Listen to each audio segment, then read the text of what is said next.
Oui, des petits problèmes du net, mais tout sera résolu parce que notre Dieu est aussi fidèle. C'est le Dieu d'Abraham, le Dieu d'Isaac, le Dieu de Jacob. C'est comme ça qu'il s'est présenté quand il s'adressait à Moïse sur la montagne. Et nous sommes là pour vous parler.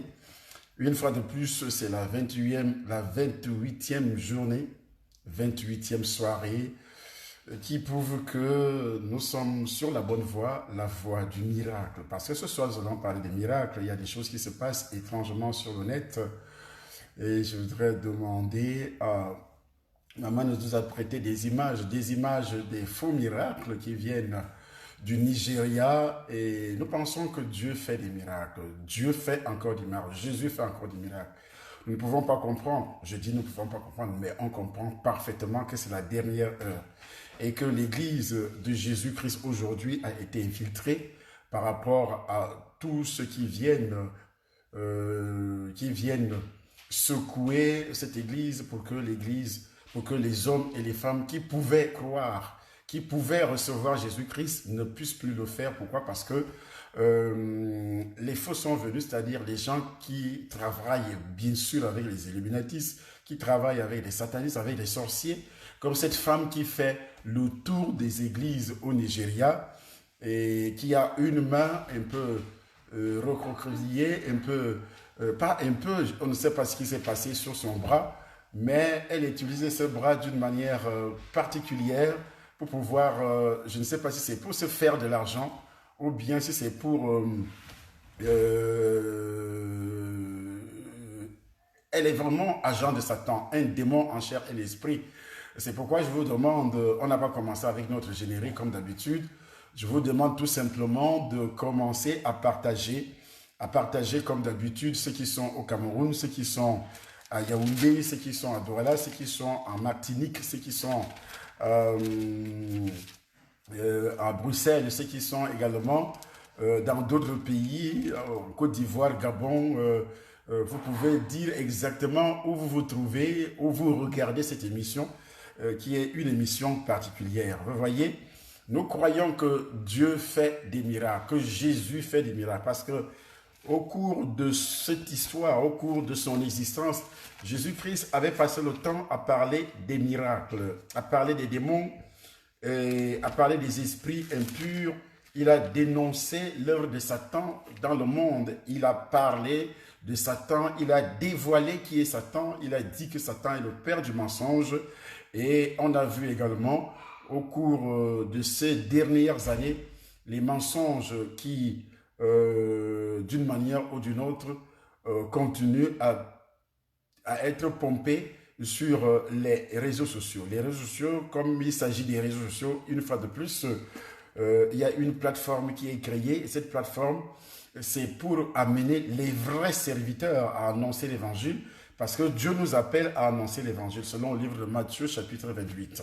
Nous allons parler des miracles, parce que Jésus-Christ, dans son évangile, Marc a insisté principalement sur le fait que Jésus accordait une importance tout à fait particulière à la défaite de Satan et aussi de ses puissances démoniaques.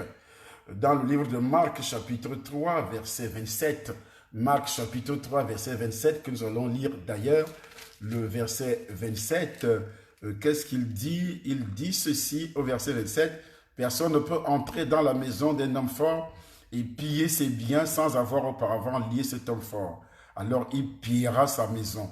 Je vous le dis en vérité, tous les péchés seront pardonnés aux fils des hommes et les blasphèmes qu'ils auront proférés, mais quiconque blasphémera contre le Saint-Esprit n'obtiendra jamais le pardon. » L'objectif de Satan aujourd'hui, c'est d'amener les uns et les autres à blasphémer, amener les femmes, les hommes, les païens et aussi les chrétiens même à blasphémer. C'est pourquoi il envoie les êtres des démons en chair qui se disent serviteurs de Dieu et qui pilulent sur les réseaux sociaux, qui utilisent les réseaux sociaux aujourd'hui, tous les médias d'ailleurs, les télévisions et autres.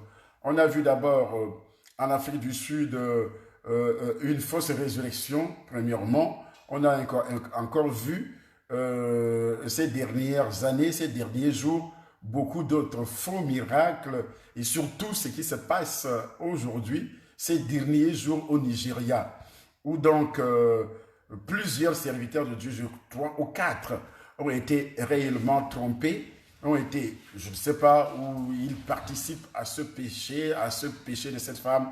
Cette femme, sous peu de temps, elle va mourir parce que c'est lui qui a joué le rôle du ressuscité en Afrique du Sud. Il est mort finalement. Je ne sais pas si vous le savez. On ne se moque pas de Dieu. Ce qu'un homme aura sémé, il le moissonnera. Vous allez entendre sous peu de jours, sous peu de temps que cette femme est morte parce que Dieu ne se laisse pas impressionner par ce genre de bêtises. Et tous ceux qui participent à ce genre de bêtises également vont quitter cette planète, vont quitter les réseaux sociaux d'une manière ou d'une autre, les pieds devant, la tête derrière. Pourquoi? Parce que lorsque vous amenez les gens à blasphémer, ils ne seront plus jamais pardonnés. Ça, c'est l'objectif de Satan.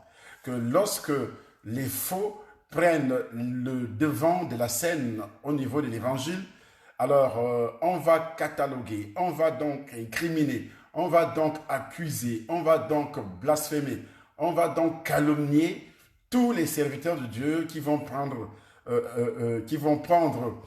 la parole sur les réseaux sociaux, et les païens et même des enfants de Dieu viendront dire que ce ne sont pas des miracles, ce sont des faux miracles. Parce que quand vous appelez un miracle de Dieu qui vient du Saint-Esprit, c'est pourquoi Jésus-Christ avertissait ce genre.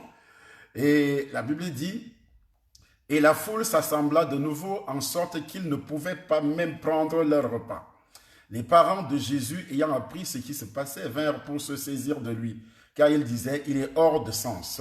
Même les parents ne comprenaient pas ce qui arrivait à leur fils. Et les scribes qui étaient descendus de Jérusalem dirent, il est possédé de Belzébul. C'est par le prince des démons qu'il chasse les démons. C'est par le prince des démons qu'il chasse les démons. Jésus les appela et leur dit sous forme de parabole. Comment Satan peut-il chasser Satan? Si un royaume est divisé contre lui-même, ce royaume ne peut subsister.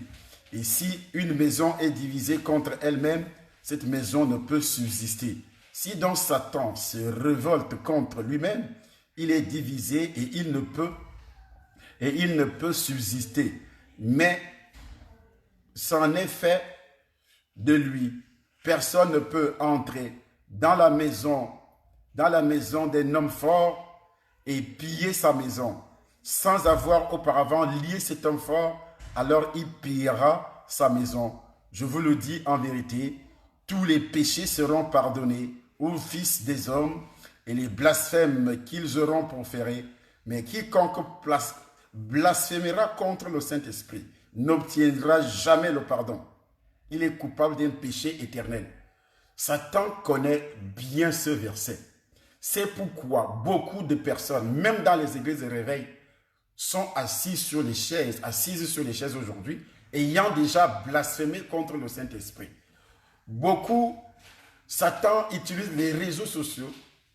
Lorsque j'ai appris au Cameroun, quand je faisais des campagnes au Palais des Sports, et on diffusait ces miracles, des miracles authentiques. Je sais que Dieu fait des miracles. Jésus-Christ fait des miracles.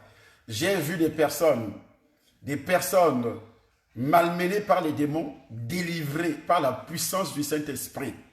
J'ai vu des gens, des journalistes, des caméramans, qui travaillaient dans d'autres chaînes de télévision et qui auparavant disaient toujours que Charles Somba donne de l'argent aux gens pour pouvoir témoigner, pour pouvoir jouer la scène comme les acteurs tombés et ainsi de suite. Mais alors, ces gens sont venus au palais de sport, là où les campagnes se déroulent. Alors, qu'est-ce qui s'est passé? Pendant que le caméraman qui filmait, le caméraman venait bien sûr de la chaîne de télévision nationale. Il filmait et le journaliste qui l'accompagnait, les deux se sont retrouvés à terre. Auparavant, quand les gens tombaient, ils disaient que c'est du cinéma. Mais après, se sont retrouvés à terre. Et quelques pasteurs qui travaillent, qui étaient dans mon entourage, quelques enfants de Dieu qui connaissaient le problème, ils ont demandé à la fin de la délivrance, à la fin de la production, de la manifestation de la puissance de Dieu. Est-ce que le docteur vous a donné de l'argent? Ils ont dit, cette affaire est difficile à comprendre.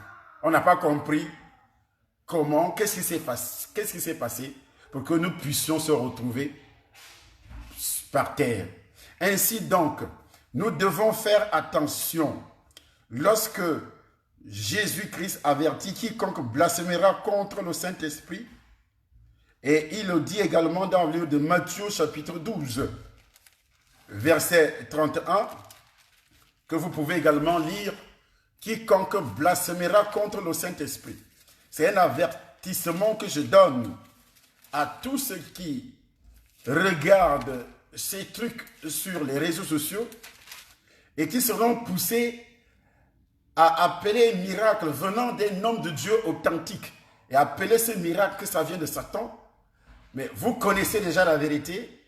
Sachez que vous n'entrerez jamais au ciel et que vous aviez commis ce qu'on appelle un péché éternel, impardonnable. Le péché de Satan lui-même. Parce que Satan est impardonnable. Dieu ne peut plus pardonner Satan. Et Satan pousse. Il pousse les êtres humains. Il pousse les femmes. Il pousse les jeunes. Il pousse les vieillards à blasphémer contre le Saint-Esprit. Je vous ai donné un verset chapitre 12.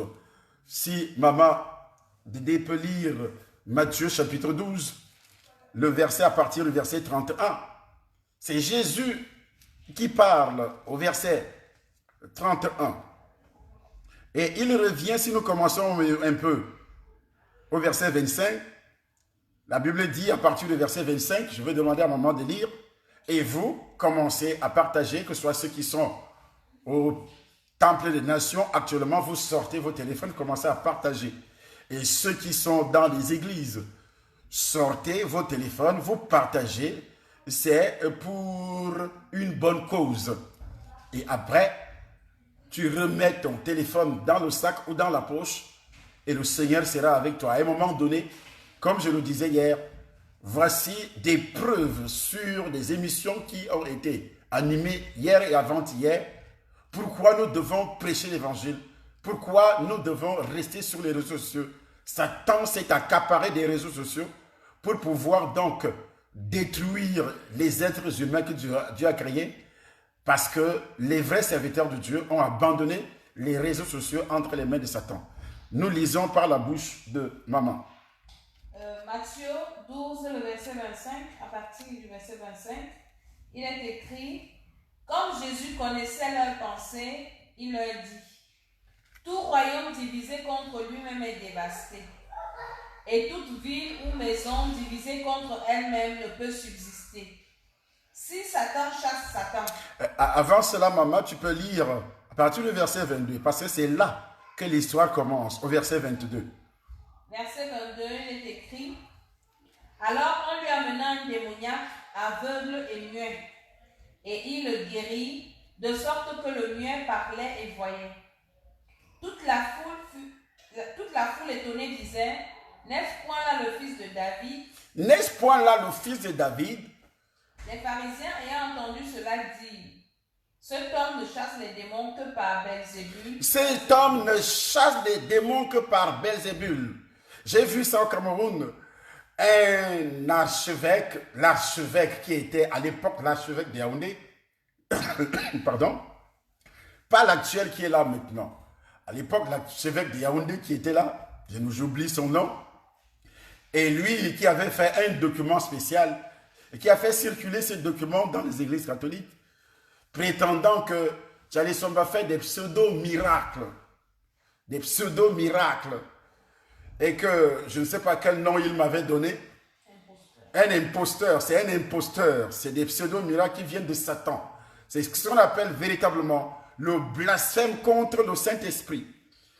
Parce que les pharisiens n'avaient pas la force, n'avaient pas le pouvoir, n'avaient pas la puissance du Saint-Esprit. Et dans la religion, ils sont comme les pharisiens. Ils n'ont pas la puissance du Saint-Esprit, ils ne sont pas nés de nouveau. Et tout ce qui passe par ce genre de choses, de manipulation qu'on a vu ce jour-ci venant du Nigeria, ce sont des gens qui ne sont pas nés de nouveau et ce sont des agents de Satan. Ils travaillent, ce sont des infiltrés. Les gens, quand l'on donne de l'argent, qui se présentent comme des serviteurs de Dieu, ils ont des grandes assemblées, des assemblées luxueuses, et qui se font appeler des prophètes. Et ces gens-là ont une onction tout à fait spéciale pour la divination. Et la Bible dit que vous les reconnaîtrez par leurs fruits. Voici les fruits qu'ils produisent, pour amener les uns et les autres à blasphémer contre le Saint-Esprit. Parce que, et la Bible, Jésus-Christ, nous continuons jusqu'au verset 31, maman. Verset 25. Comme Jésus connaissait leurs pensées, il leur dit, tout royaume divisé contre lui-même est dévasté, et toute ville ou maison divisée contre elle-même ne peut subsister. Si Satan chasse Satan, il est divisé contre lui-même, et comment donc son royaume subsistera-t-il? Et si moi je chasse les démons par Belzébul, vos fils par qui les chassent-ils? Ils ont dit que Jésus chassait les démons par Belzébul, par la puissance démoniaque. Et c'est la même chose aujourd'hui que Satan pousse, que ce soit entre guillemets les religieux, entre guillemets les satanistes, ils viennent dans les bus, ils viennent dans la société et ils poussent les uns et les autres sur les réseaux sociaux à dire que tous les miracles, que les miracles même ont cessé. C'est ce qu'on appelle le blasphème contre le Saint-Esprit. Lorsqu'un homme, soi-disant homme de Dieu, dit que les miracles ont cessé avec les apôtres, c'est un blasphème contre le Saint-Esprit. Parce que le Saint-Esprit n'est pas différent. C'est lui qui animait les apôtres. Réellement, c'est le même qui m'anime. C'est le même qui anime les serviteurs de Dieu qui sont réellement nés de nouveau. Je dis qu'ils sont réellement nés de nouveau. Si tu n'es pas réellement né de nouveau, qu'est-ce que j'appelle réellement né de nouveau? Que tu as auparavant identifié la cause de ta condamnation. Et la cause de ta condamnation ne commence pas par toi-même. Ça commence par Adam et Ève. Les gens, les prédicateurs qui disent que les péchés de nos parents n'ont pas d'impact sur nous. Et je me demande où est-ce qu'ils classent le péché adamique. Pourquoi nous mourons? C'est parce que Adam avait péché. Pourquoi nous insultons? C'est parce qu'Adam avait péché. Pourquoi la pauvreté? C'est parce que Adam avait chuté. Et pourquoi la séparation? Pourquoi nous naissons étant séparés de Dieu? Parce que Adam était déjà séparé de Dieu avant la naissance de ses fils. Et de génération en génération, nous vivons dans cette séparation, nous naissons dans cette séparation. Il faut donc quelqu'un qui doit nous réconcilier avec Dieu. Et c'est Jésus qui nous réconcilie avec Dieu. Et s'il faut parler de la réconciliation, il faut aussi identifier l'acte dont les ordonnances nous condamnaient. L'acte dont les ordonnances nous condamnaient et qui subsistait contre nous, c'est le péché originel et les condamnations originelles, les malédictions originelles, y compris également après la démolition des malédictions originelles du péché originel, après l'identification. Et vous invoquez le nom du Seigneur, le nom du Sauveur. Et c'est à ce niveau que l'apôtre Paul ajoute, quiconque invoquera le nom du Seigneur. On ne commence pas par invoquer le nom du Seigneur. Jésus-Christ lui-même dit, ce n'est pas tous ceux qui me disent Seigneur, Seigneur, qui entreront dans mon royaume. On ne commence pas par invoquer, mais on doit d'abord savoir ce pourquoi on invoque le nom du Seigneur. J'invoque le nom du Seigneur parce que je suis né condamné. Pas parce que j'ai péché maintenant. À cause de mes péchés, non. Je suis né étant dans la condamnation. Je suis né étant quelqu'un qui allait tout droit en enfer. Pourquoi? Pas à cause de mon péché. Parce que c'est ma nature. Et l'apôtre Paul a évoqué cela dans le livre d'Éphésiens, chapitre 2. Nous étions morts par nos péchés et par nos offenses. Et il parle de la nature, de notre nature. Je voudrais que ça soit lui également, parce que beaucoup de serviteurs de Dieu, eux-mêmes, avant de prêcher l'évangile, ils n'avaient jamais identifié la cause de la chute. Donc ça veut dire que jusque-là, ils ne sont pas nés de nouveau. Et que l'esprit, je ne peux pas me tromper, je ne peux pas croire que c'est un blasphème. Et si c'est un blasphème, ça veut dire que la Bible, toute la Bible entière est fausse. Toute la Bible entière est fausse. Mais comme la Bible n'est pas fausse, c'est toi qui es faux. C'est toi qui es faux, c'est toi qui vis dans l'ignorance. Si ce n'est pas la fausseté, tu vis dans l'ignorance. L'ignorance à ce sujet, sur ce point donné, qui a amené la chute de tout être humain. La Bible dit tous ont péché et sont privés de la gloire de Dieu. Ils sont privés, tous. Nous sommes nés étant privés de la gloire de Dieu. Et qu'est-ce qui nous a privés de la gloire de Dieu? Est-ce que c'est nous-mêmes? Non. Est-ce que c'est notre péché personnel? Non. C'est réellement la nature pécheresse. Et cette nature est identifiée par Paul lorsqu'il dit dans le livre de Paul aux Éphésiens, chapitre 2, à partir du premier verset, je vous demandais à un moment de pouvoir fouiller la Bible à ce niveau et de pouvoir lire. Et je vous demande de partager, de pouvoir lire. Nous lisons. Et à partir du premier verset. Éphésiens chapitre 2. Il est écrit, vous étiez morts par vos offenses et par vos péchés. Vous étiez morts. Écoutez, notez qu'il s'adresse aux gens qui sont vivants. Il dit, vous étiez morts. Alors, il y a eu résurrection. Il parle de la mort spirituelle. Ils sont nés étant morts spirituellement, mais la mort physique interviendra. Nous naissons étant morts. La mort spirituelle veut dire, nous naissons étant séparés de Dieu. Et c'est ce qu'on appelle effectivement le péché à cause du péché originel. Ce n'est pas à cause du péché de mon père d'abord, ni de moi, mais du péché originel. Nous étions morts par nos péchés et dans nos péchés, il conjugue le verbe au pluriel. Dans nos péchés, il y a là le péché originel, il y a là le péché héréditaire, il y a là le péché personnel. C'est pourquoi il appelle ça nos péchés. Donc, nous étions morts par nos péchés et par nos offenses, oui. Dans lesquels vous marchiez autrement. Dans lequel vous marchiez autrefois. Selon le train de ce monde. Selon le train de ce monde. Selon le prince de la puissance de l'air. De l'esprit qui agit maintenant. Dans les fils de la rébellion. Oui. Nous tous aussi, y compris Paul qui écrit, qui parle. Nous tous aussi, nous étions de leur nombre. Lui aussi, il était là-dedans, malgré qu'il fût pharisien. Et nous vivions autrefois selon les convoitises de la chair. Accomplissant la volonté de la chair et de nos pensées. Nous étions par nature. Il dit quoi? Nous étions par nature, lui et toute l'humanité, à partir d'Adam jusqu'à toi qui me regardes, nous étions tous, j'ai dit étions parce que moi je suis déjà né de nouveau. Mais il y a des gens qui sont dans les religions chrétiennes même, qui ne sont pas nés de nouveau, qui n'ont jamais identifié la présence de leur condamnation adamique dans leur vie. Quand moi j'ai lu les livres des Illuminatistes, de la sorcellerie, de la magie, on parle du péché originel. Mais Satan a masqué ce péché aux yeux des prédicateurs parce qu'il veut maintenir tous ceux qui écoutent ces prédicateurs, il veut les maintenir encore dans ce péché-là. Ils vont vous parler de la loi, ils vont vous parler des 10 commandements, vous serez toujours accessible, vous serez toujours la proie de Satan, vous serez toujours la nourriture de Satan, vous serez toujours des victimes. Et vous ne pourriez jamais être habité par le Saint-Esprit. C'est ça le grand problème.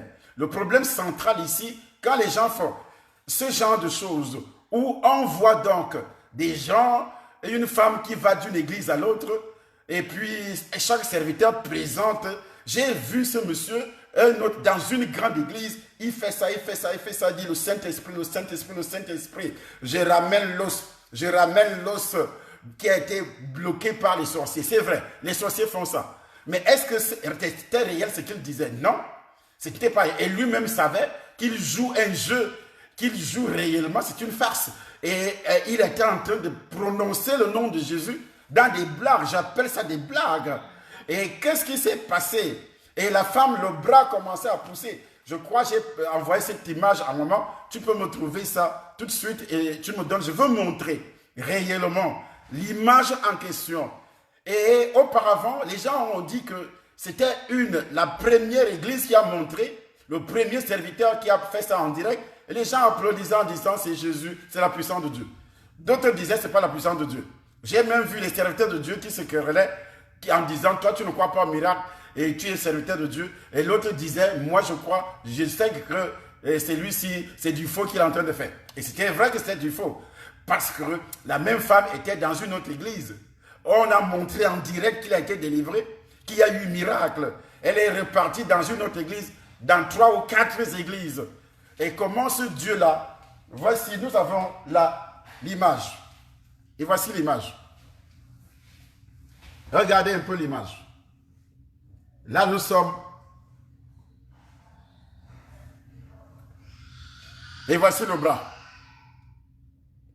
On est en train d'asperger un liquide, de l'eau, je ne sais pas. Et vous voyez, on apporte le micro. Dans une autre église, c'est aussi la même chose. Que l'on procède, on apporte le micro et raconte son histoire. Alors que c'est de la fausseté. C'est de la fausseté.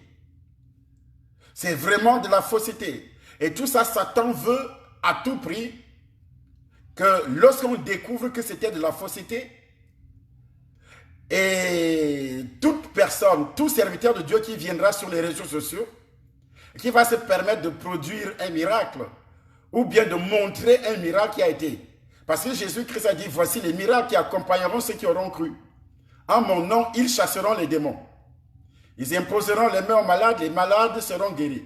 Voici les miracles qui accompagneront ceux qui auront cru. Et les miracles accompagnent jusqu'à présent.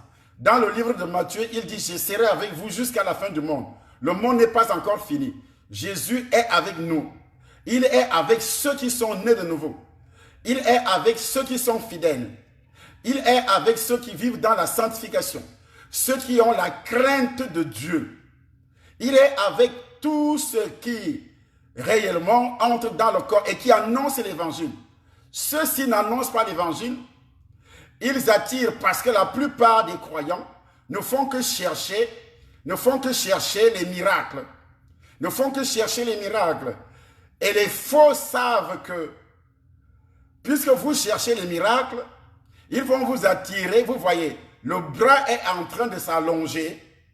Le bras est en train de s'allonger, soi-disant. Et tout le monde acclame. Les gens vont acclamer. Ils vont vraiment acclamer. Ils sont en train de verser des liquides. Et le bras s'est redressé. Voilà, voici ce qui se passe. Et on applaudit. Toute la foule applaudit. C'est la foule qui est trompée. C'est la foule qui est trompée. Et qu'est-ce que Satan cherche derrière ça? Le blasphème contre le Saint-Esprit. Les païens viendront blasphémer. Les païens viendront blasphémer. Il y a une autre image également. Et là, vous voyez ici qu'elle s'est présentée dans beaucoup d'assemblées. Dans beaucoup d'assemblées où elle s'est présentée. Ici, c'est ce qu'on a vu tout à l'heure. Trouvez une autre image, maman. C'est ce qu'on a vu tout à l'heure. Jésus fait des miracles. Le diable veut pousser. Voici toutes les images. Voici une autre image. Dans une autre église, vous voyez que ce n'est pas le même pasteur. Maintenant, ce n'est pas le même pasteur. Et c'est la même femme. Ici, ce n'est pas le même pasteur. Mais c'est la même femme. Vous entendez le son? Il y a la musique. C'est la même femme. Avec un autre prophète.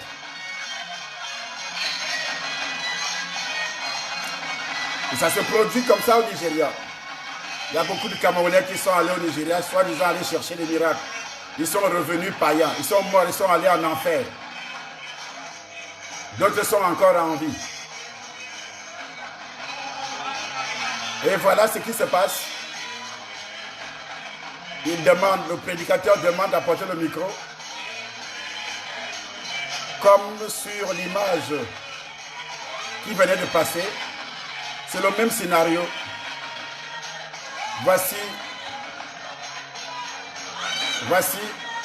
Et le même bras va repousser.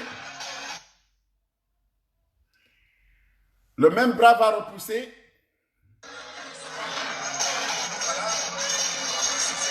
Ça va repousser. Ça va repousser. Comme sur la première image. Et les mêmes victimes applaudissent. Les brebis, les victimes, chasseurs de miracles. Les chasseurs de miracles applaudissent. Ils ne sont même pas nés de nouveau. On n'a pas prêché le Christ. La Bible dit, on doit d'abord prêcher. L'apôtre Paul parle de l'annonce de l'évangile. C'est l'annonce de l'évangile qui amène le miracle. Mettez, remplissez le monde dans un stade. Les païens dans un stade et vous allez voir les miracles. Voici le bras vient de pousser. Le bras vient de pousser comme sur la vidéo passée. Ça vient de pousser comme sur l'autre vidéo aussi. Et le pasteur prend des mesures. Et voilà toutes les églises. Vous avez là au moins 4 églises où elle est passée. Et le même scénario a été. Le même scénario. Le même théâtre. Le même théâtre. Mais Jésus-Christ fait des miracles. Jusqu'à ce jour, j'ai vu ce qu'on appelle miracle. Miracle produit par Jésus-Christ. Et c'est pour cela que ça m'énerve. Comme si Jésus ne faisait pas les miracles. Si tu n'as pas Jésus, dépose ton micro. Si tu n'es pas né de nouveau, la Bible dit, voici les miracles. Les miracles qui accompagneront ceux qui auront cru. Les miracles accompagnent ceux qui croient, ceux qui sont nés de nouveau. Ceux qui ont été sanctifiés, purifiés, justifiés par le sang de Jésus, qui est lavé par le sang de Jésus. Ils ont identifié le péché originel. J'ai prêché dans beaucoup d'églises. J'ai constaté que beaucoup de pasteurs prêchent l'évangile comme Apollos. Ils n'avaient jamais identifié le péché originel avant d'être pasteur. Se disant seulement, je suis né de nouveau. Je sais que je suis né de nouveau parce que j'ai abandonné le péché personnel. J'ai abandonné l'alcool, j'ai abandonné la prostitution, j'ai abandonné ceci. Mais ce n'est pas ça qui fait de toi l'enfant du diable. Tu es né avec une nature satanique démoniaque. Avant de recevoir le Seigneur, tu devais d'abord identifier. Avant de t'envoyer en prison, on identifie également ta faute. La loi te condamne par rapport à quoi? La loi te condamne par rapport à l'acte que tu as posé. Même étant en prison, tu commets aussi des fautes. Tu commets aussi des fautes qui peuvent également te condamner. Mais il y a un acte qui t'a conduit en prison. Il y a des gens qui ont été condamnés à mort. Même leur bonne conduite en prison ne peut pas amener le gardien, les gardiens de prison à les relaxer. Il faut un acte de grâce authentique venant du supérieur, le président de la République. C'est pourquoi la Bible dit que nous sommes sauvés par la grâce au moyen de la foi. Et c'est le roi des rois qui accorde la grâce. Dieu qui accorde la grâce. Il est le roi, le créateur de tout l'univers. Il accorde la grâce. Et quand il t'accorde la grâce, tu as la possibilité de rencontrer un homme de Dieu. Un homme de Dieu qui te parle, qui t'annonce. Pas un homme de Dieu qui commence à t'enseigner ou bien qui commence à prophétiser. Mais un homme de Dieu qui t'annonce l'évangile d'abord. Il y a des gens qui viennent sur les réseaux sociaux, ils n'annoncent pas l'évangile. Ils commencent à enseigner. Vous ne devez pas, vous êtes des faux. Tous qui viennent sur les réseaux sociaux, qui commencent à enseigner, qui commencent à prophétiser. Vous commencez à prophétiser sur qui? Vous prophétisez sur les gens qui sont nés sous la condamnation. Et voici ce que ça donne. La fausseté, les faux miracles, les fausses résurrections, les fausses ici, les fausses prophéties. D'autres prophétisent avec l'esprit de Python. La jeune fille avait un esprit de Python. C'est pourquoi Dieu nous ordonne aujourd'hui, les serviteurs de Dieu, d'annoncer l'évangile et de défendre l'évangile. La Bible précise dans le livre de Philippiens, l'apôtre Paul parle à tous les saints en disant, Dieu nous a établis pour la défense. C'est à ce niveau qu'il faut défendre l'évangile. C'est à ce niveau qu'il faut se lever et parler. À ce niveau, quand il y a autant de choses qui vont conduire beaucoup de peuples, beaucoup de personnes en enfer à cause du péché originel. J'ai dit à cause du péché originel. On a travaillé tout de suite dans le livre de Marc. Et la Bible, qui est la parole de Dieu, rapporte que nous étions effectivement au chapitre 12. Et quiconque blasphémera contre le Saint-Esprit quiconque blasphémera contre le Saint-Esprit, Matthieu l'a si bien dit et Marc le dit également. Et l'objectif de Satan, c'est d'amener donc les gens à blasphémer. Il vous consacre à Satan. Il vous consacre à Satan. Toute personne qui aurait appelé un miracle authentique d'un homme de Dieu, que c'est un miracle venant de Satan, la personne a blasphémé contre le Saint-Esprit.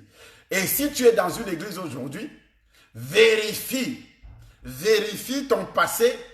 As-tu réellement blasphémé un jour? Parce que la tactique de Satan, il les met dans les bus, il les met dans les taxis, dans les bureaux, pour dire que ces miracles-là, ce sont des miracles de Satan. Et toi aussi, tu vas faire des commentaires. Sache que si tu entres dans ce genre de commentaires, tu es déjà consacré une fois pour toutes. C'est un péché éternel. Même si tu es assis dans une église aujourd'hui, monsieur comprend que tu n'entreras jamais au ciel. Si tu es assis, mais si tu étais païen, il s'agit d'abord de ceux qui sont des enfants de Dieu et que Satan piège de cette façon. Il y a ceux qui étaient païens et qui se font consacrer seulement à Satan pour les récupérer après. Parce que lorsque tu es païen et que tu as prononcé ce genre de phrase, Dieu ne te condamne pas parce que tu es encore enfant de Satan, enfant du diable. Et Dieu t'accorde la grâce d'écouter l'évangile, tu reçois le Seigneur. Mais comme tu es consacré à Satan, et que tu n'as jamais confessé cela, et que tu n'as jamais demandé les prières, qu'est-ce qui se passe? Tu n'as jamais confessé, et tu savais que quand j'étais païen, le docteur Isomba prêchait, et moi j'avais dit que ses paroles et tous les miracles qu'il faisait, je prends un exemple sur moi-même, venaient de Satan. Quand tu te convertis, la première des choses que tu dois faire, c'est d'aller voir cet homme de Dieu-là. Même si tu n'es pas dans son église, c'est d'aller le voir et confesser et dire que moi, étant païen, ne connaissant rien, j'avais dit que les miracles que tu faisais venaient de Satan. Il va prier pour toi et Dieu va l'exaucer, lui. Dieu va l'exaucer, pas toi. Et sinon, tu vas continuer à être consacré, à vivre étant consacré à Satan. Et Satan trouvera une occasion, parce que la Bible dit qu'il rôde. Il trouvera une occasion, il va te pousser, et quand déjà enfant de Dieu, il va te pousser par le canal de quelqu'un qui va t'amener à blasphémer. Ça sera peut-être quelqu'un qui persévère avec toi dans la même église. Il va commencer à parler mal contre votre père spirituel. Il va parler mal contre votre père spirituel. Il va te dire, pardon, Dieu n'est plus ici. Ça veut dire que c'est Satan qui est ici. Ça veut dire que tout ce qui se passe ici, c'est Satan qui est là. Et tu vas suivre cette personne. Et ça veut dire, ayant déjà des alliances de consécration auparavant, ça sera des portes dans ta vie. Et ces portes-là, Satan va les exploiter. Il va les exploiter clairement. Et cette consécration qui n'a jamais été dénoncée, après tu poses l'acte, tu blasphèmes contre le Saint-Esprit, tu es condamné à mort, étant déjà enfant de Dieu. Voici le processus de la condamnation à mort du blasphème contre le Saint-Esprit commence à évoluer. Entre les païens et entre les enfants de Dieu. Il y a une différence. Lorsque tu étais païen, une différence lorsque tu es déjà enfant de Dieu. Donc il faut faire très attention. Il y a beaucoup d'enfants de Dieu, soi-disant, ils ne sont plus enfants de Dieu. Mais ils appartiennent encore aux églises locales, les églises physiques. Dans une assemblée, il persévère, mais il a déjà blasphémé contre le Saint-Esprit. Il ne mettra plus jamais ses pieds au ciel. Il ne peut même s'il demande pardon, il ne peut même plus jamais être pardonné. Le chemin du ciel est fermé. Jésus-Christ ne ment pas du tout lorsqu'il dit ceci, mais quiconque blasphémera contre le Saint-Esprit n'obtiendra jamais le pardon. Il est coupable d'un péché éternel. Jésus parlait ainsi parce qu'il parlait ainsi pourquoi? Parce qu'il disait, il est possédé d'un esprit impur. Avec explication. J'ai vu quelqu'un qui fait, on l'appelle, c'était Jésus-Christ TV, qui est venu, qui passe le temps à blasphémer, et sa chaîne passe le temps aussi à entraîner les chrétiens dans le blasphème.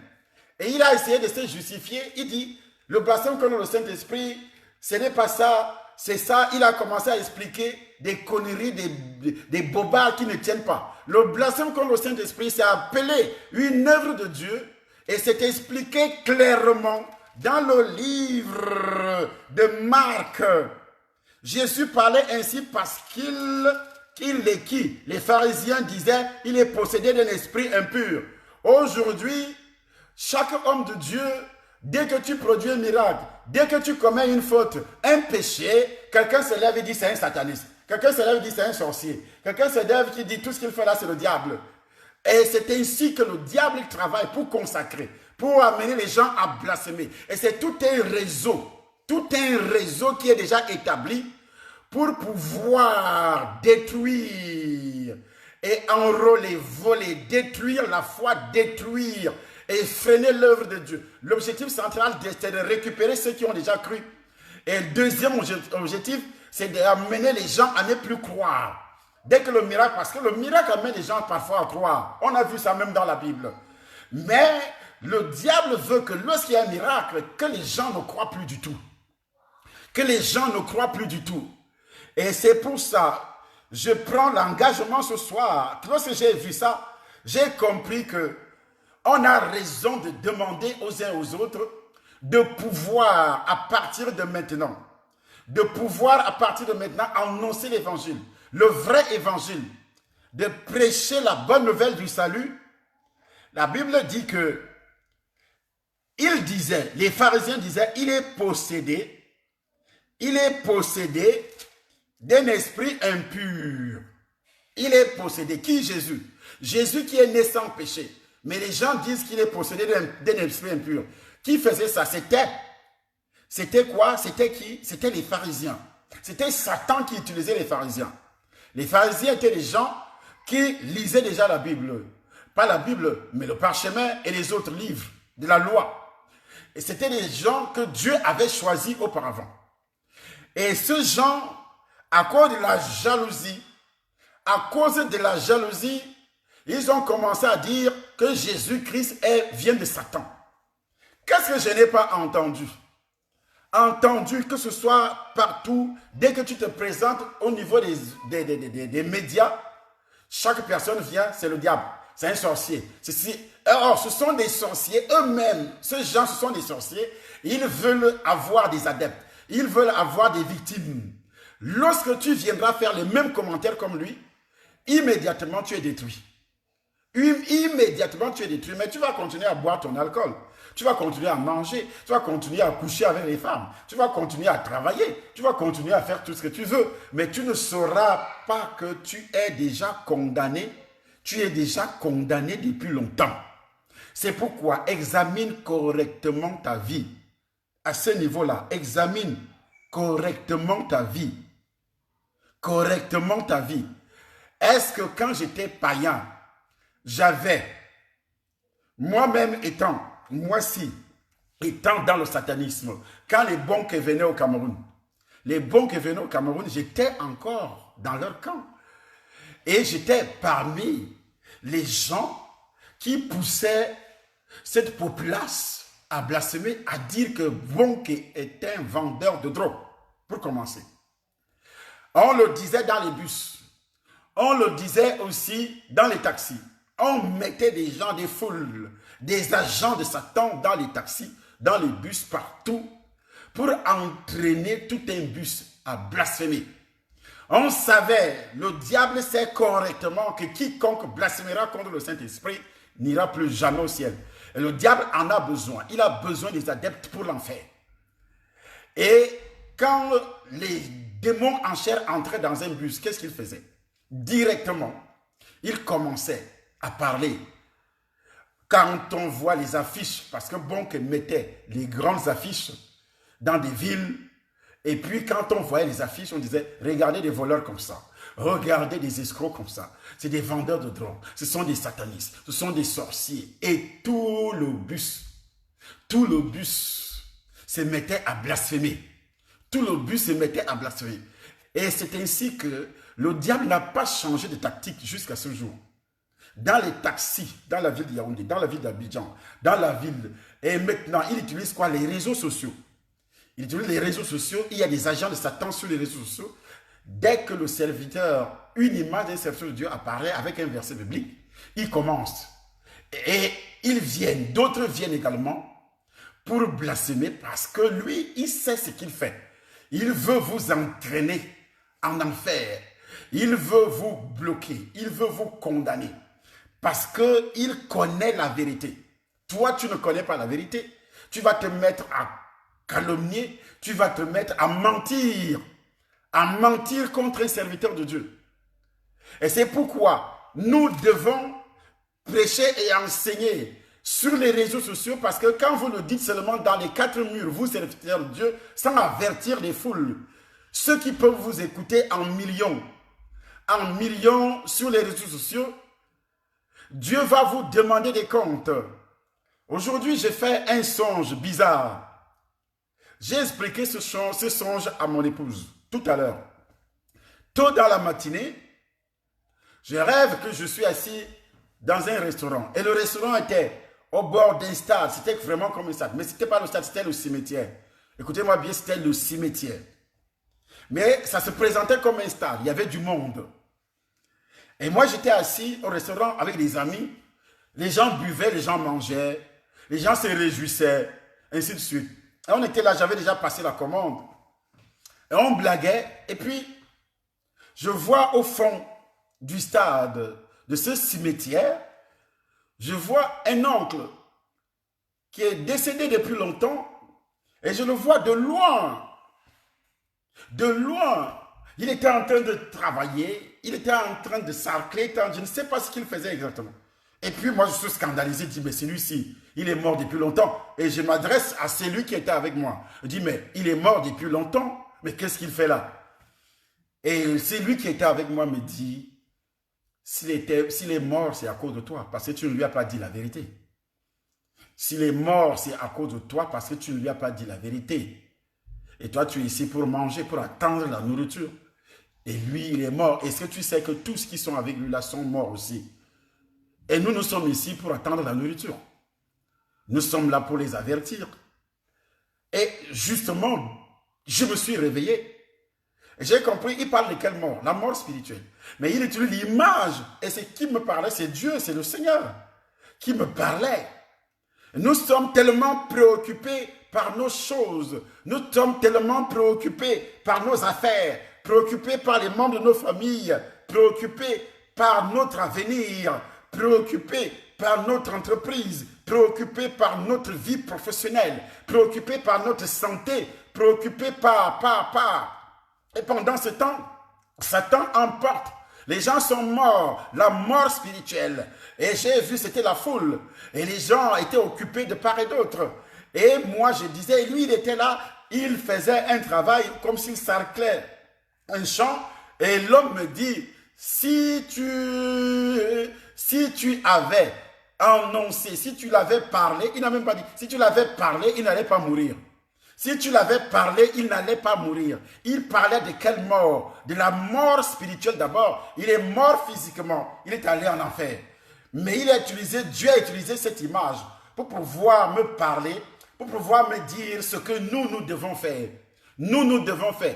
Et c'est chaque semaine, presque chaque jour, qu'il fait pression, comme l'apôtre Paul. Et je vous avertis, et je l'avais déjà dit auparavant, avant-hier, je vous avertis que si vous n'annoncez pas l'évangile, il y a des gens qui sont morts autour de vous, qui sont costumés, qui portent des robes, les femmes qui portent des robes de 10 000 €, mais ce sont des cadavres ambulants, des hommes qui portent des costumes de 15 000 €, mais ce sont des cadavres ambulants, et des hommes qui roulent avec des voitures de 2 millions d'euros, ce sont des cadavres ambulants, des cadavres spirituels. Il est mort spirituellement. L'humanité est morte spirituellement, séparée de Dieu. Et nous avons le secret. Nous avons la parole, nous avons la révélation. Cette révélation est cachée en Jésus. C'est lui qui donne la vie. Il donne la vie comment? Ces gens doivent s'identifier au sang de Jésus et identifier la présence de l'acte qui les avait condamnés. L'acte qui les avait condamnés, c'est le péché originel à partir d'Adam. Et Dieu aurait donné un signe en envoyant. La parole de Dieu s'est faite chair. Cette parole est descendue dans le monde. Et cette parole, c'est qui? Cette parole avait le sang, un sang pur, qui peut laver ton sang de condamnation, qui peut laver ton sang de malédiction, qui peut laver ton sang de péché, qui peut laver. après avoir identifié, bien sûr, ce que Dieu appelle la repentance. S'il n'y a pas repentance, il n'y a pas aussi justification. Repentance égale découvrir ou bien identifier la cause de ta chute, la cause de ton péché, la cause de ta condamnation. C'est ça la repentance. Et cette condamnation commence au niveau d'Adam et Ève. Et à partir de ce jour, tout ce qui me regarde, le jour que toi tu as accepté le Seigneur, est-ce que tu avais identifié? C'est pourquoi tu as des problèmes. C'est pourquoi les maris de nuit sont toujours avec toi. Parce qu'il y a une large porte. La porte centrale ici, c'est le péché originel. Une large porte qui est là. Il y a également d'autres portes, comme dans les chambres. La grande maison, la maison centrale, a une porte centrale. Chaque chambre a aussi ses portes. Ce sont là des alliances ancestrales, des consécrations ancestrales, les portes des fenêtres dans la maison. Et ça joue aussi un rôle important. Et ces portes-là ancestrales, et aussi des fenêtres ancestrales dans ta vie, c'est-à-dire la vaine manière de vivre que nous avions hérité de nos pères, ça joue également et ça peut être utilisé par Satan pour te pousser même à blasphémer. C'est-à-dire les péchés originels, le péché héréditaire et toutes ces malédictions et tout ce que tu as encaissé venant de ton père et de ta mère, ça peut te pousser aussi à blasphémer. Lorsque tu as des alliances de la religion, ton père était dans une religion et si tu n'as pas réellement confessé, identifié cette religion pour que toi qui étais déjà consacré à cette religion, aux esprits qui travaillent, des esprits de mensonge de cette religion, des esprits de mensonge de cette religion, puisque tu as été consacré à ces esprits. Lorsque tu n'identifies pas le problème à ce niveau, ces esprits auront toujours un pouvoir sur toi. Ils auront toujours une domination sur toi. Ce sont des lois spirituelles. Et tu vas évoluer. À un moment donné, tu commences à être incrédule. À un moment donné, tu n'as plus envie de prier. À un moment donné, tu n'as plus envie de lire la Bible. À un moment donné, tu n'as plus même envie d'aller à l'église. On apprend que tu as rétrogradé. Parce qu'il y a eu des consécrations auparavant qui n'ont jamais été identifiées. Et maintenant, tu vas rester à dire que je prie. Tu pries d'une manière mécanique. On peut prier avec le péché originel dans le corps. La preuve, Corneille, Actes chapitre 10, à partir du premier verset. Dans ce livre, il est dit que Corneille priait. Il est dit que Corneille craignait même Dieu. Il est dit que Corneille. Mais Corneille faisait tout ça, il n'avait pas le Saint-Esprit. Et à quel moment Corneille reçoit le Saint-Esprit? C'est lorsque Pierre l'annonce l'évangile de Jésus-Christ. Et quand il croit à cet évangile, Monsieur Corneille reçoit le Saint-Esprit. Mais auparavant, dans les trois premiers versets de ce chapitre rapportent que Corneille priait. Il priait avec quel esprit? Son esprit humain. Il a appris à prier dans la religion où il était. Il y a des gens qui apprennent à prier dans les églises qu'ils fréquentent. Parce qu'ils ont vu les autres prier, ils ont entendu comment les gens prient. Ils ne prient pas étant poussés par le Saint-Esprit. Parce que la Bible dit qu'un enfant de Dieu prie étant poussé par le Saint-Esprit. Nous parlons de 40 jours de prière. Et toi qui es avec nous depuis le début, est-ce que tu as identifié le péché originel avant donc de prier, avant d'être avec nous? Et si tu as des problèmes aujourd'hui, des problèmes d'envoûtement qui ne partent pas, les alliances des maris de nuit qui ne sont pas brisées, les consécrations des maris de nuit qui ne sont pas brisées, le célibat, tu n'as pas de mari jusqu'à présent. C'est à cause aussi du péché originel. Dieu ne te connaît pas. Tu pries, Dieu ne t'entend pas, il ne te voit pas. Dieu est sourd à tes prières parce qu'il ne te connaît pas du tout. C'est à cela sûrement que Jésus-Christ avait dit, et Jésus-Christ disait ceci, et il dit, ceux qui me disent Seigneur, Seigneur, n'entreront pas tous dans le royaume des cieux. N'entreront pas tous dans le royaume des cieux. Beaucoup diront même qu'il a chassé les démons au nom de Jésus. C'est le nom de Jésus. Mais toi-même, tu n'as rien à voir avec ce Jésus. Parce que tu n'es pas né de nouveau. Tu as chassé les démons, tu as fait des miracles, tu as fait ceci. Il dira, je ne t'ai jamais connu. C'est-à-dire, ton nom ne figure pas dans le livre de vie. Ton nom ne figure pas dans le livre de vie. À quel moment ton nom figure dans le livre de vie? Le jour que tu as accepté Jésus-Christ comme ton sauveur personnel. Dieu écrit ton nom dans le livre de vie avec le sang de Jésus. Ce n'est pas avec de l'encre, avec le sang de Jésus, dans le livre de vie. Apocalypse nous rapporte cette histoire. Dans le livre de vie, ceux qui reçoivent le Seigneur, leur nom figure dans le livre de vie. Bien. Pour que ton nom figure dans le livre de vie, ce n'est pas le jour que tu as arrêté de pécher. Parce que tu n'arrêteras jamais de pécher. Même étant chrétien né de nouveau, tu n'arrêteras jamais de pécher. Si c'est par là que tu es né de nouveau, je commence à rigoler sur tes narines, que tu iras réellement en enfer. Parce que l'épître de Jean, la première épître de Jean, 1 Jean, le chapitre 1er rapporte ceci, que à partir du 1 Jean, chapitre 1er, que nous lisons, d'ailleurs, il dit, si nous disons que nous n'avons pas de péché, je vous rappelle que les épîtres ne concernent pas les païens. Ce que nous lisons ici concerne les enfants de Dieu. Vous allez dire que ça concerne les païens. Non, ça ne concerne pas les païens. On n'enseigne pas un païen. C'est un mort, un cadavre. Comment on peut enseigner un cadavre? Ça ne peut pas marcher. Bien. Si nous disons que nous n'avons pas de péché, nous nous séduisons nous-mêmes. Nous, enfants de Dieu. Et la vérité n'est point en nous. Ça ne nous autorise pas à pécher volontairement, s'il vous plaît. Ce n'est pas ce que je veux dire. Ça ne vous autorise pas à pécher volontairement, sachant que je pose un acte. Jésus-Christ dit, si ton frère a péché contre toi, quand Paul lui posa la question, Paul n'a pas marché avec Jésus. Pierre, qui marchait avec Jésus, pose la question, les apôtres posent la question à Jésus. Combien de fois je dois pardonner mon frère s'il pêche contre moi? Jésus-Christ dit, s'il se répand, tu dois lui pardonner. S'il pêche 7 fois par jour contre toi, tu dois également lui pardonner 7 fois. Ça ne veut pas dire qu'il va commettre le même péché. Et il reviendra, il vole mon téléphone, il vient et confesse, il me remet le téléphone, il revient encore, il vole encore le téléphone. Ce n'est pas de ça que Jésus voulait faire allusion. Jésus fait l'allusion aux différents péchés parce que vous vivez ensemble. Comme l'homme et la femme qui sont mariés, comme les enfants avec leurs parents, comme les frères en Christ qui vivent dans une communion fraternelle, dans une église, ou bien avec les autres frères qui vivent dans la ville, et puis tu pêches contre ton frère en Christ. Si c'est un péché qui ne concerne pas le premier péché, tu te répands parce que j'ai reconnu que j'ai péché contre toi. Je te demande pardon. Un autre jour, je pêche encore par inadvertance, et puis je te demande pardon. Tu es obligé de pardonner. Mais je ne dois pas pécher volontairement pour revenir encore te demander pardon tous les jours. Non. C'est ce qu'on appelle tenter Dieu, et Dieu va te tuer. Dieu va te tuer. Et en te tuant, il t'enverra également en enfer. Parce que le même livre que nous lisons dit, au verset 5, 1 Jean, chapitre 1er, verset 5, la nouvelle que nous avons appris de lui et que nous vous annonçons, c'est que Dieu est lumière et qu'il n'y a point en lui de ténèbres. Si nous disons que nous sommes en communion avec lui et que nous marchons dans les ténèbres ici c'est le péché, nous mentons et nous ne pratiquons pas la vérité. Mais si nous marchons dans la lumière, comme il est lui-même dans la lumière, nous sommes communément, mutuellement